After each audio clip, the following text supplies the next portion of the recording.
বৃহস্পতিবার আগরতলা শহরে ত্রিপুরা রাজ্য মৎস্যজীবী ইউনিয়নের উদ্যোগে রাজভবন চলো অভিযান সংঘটিত হয়। 9 দফা দাবির ভিত্তিতে ত্রিপুরা রাজ্য মৎস্যজীবী ইউনিয়নের এই রাজভবন চলো অভিযান সংঘটিত হয়।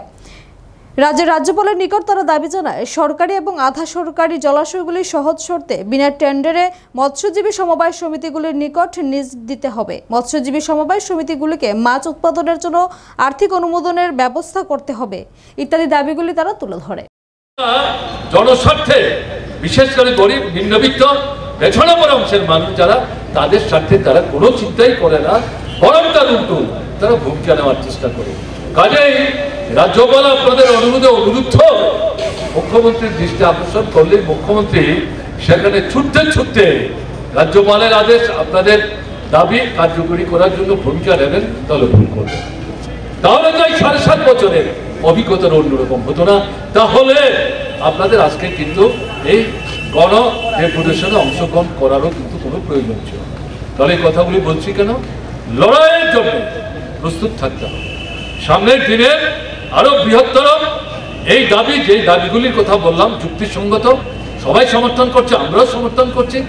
এই দাবিগুলো আদায় করবার জন্য একটা সংকল্পবদ্ধ সামনের দিনে ধীরে ধীরে জঙ্গি ব্যাপক আন্দোলন গড়ে তুলতে হবে। এই আন্দোলনে শুধু মৎস্যজীবী না, শুধু তফসিলি অংশের মানুষ না, সাধারণ যে গরিব অংশের মানুষ, নিম্নবর্তী অংশের মানুষ, তাদেরকেও এই আন্দোলনে কিন্তু সংগঠিত করার ক্ষেত্রে বিশেষ করে আপনাদের গুরুত্বপূর্ণ ভূমিকা গ্রহণ করতে হবে।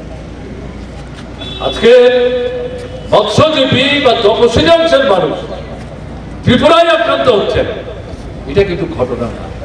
সারা ভারতবর্ষে আরএসএস নিয়ন্ত্রিত বিজেপি সরকার সংখ্যালঘু, তপশিলি, মহিলা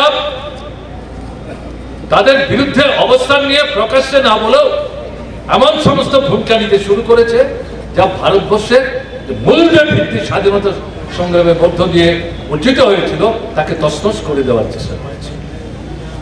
বিশেষ করে বিজেপি শাসিত যে রাজ্যগুলো, ত্রিপুরা সহ সেই রাজ্যগুলোতে এই দৃশ্যগুলি তারা কার্যকরী করার চেষ্টা করেছে। আরএসএস নিয়ন্ত্রিত আরএসএস এরা মনুবাদী দৃষ্টি নিয়ে ভারতবর্ষের সংবিধান রচনা করার চেষ্টা করেছে। ডক্টর বাবা সাহেব আম্বেদকর সাহসী ভূমিকা নিয়ে তাদের বিরুদ্ধে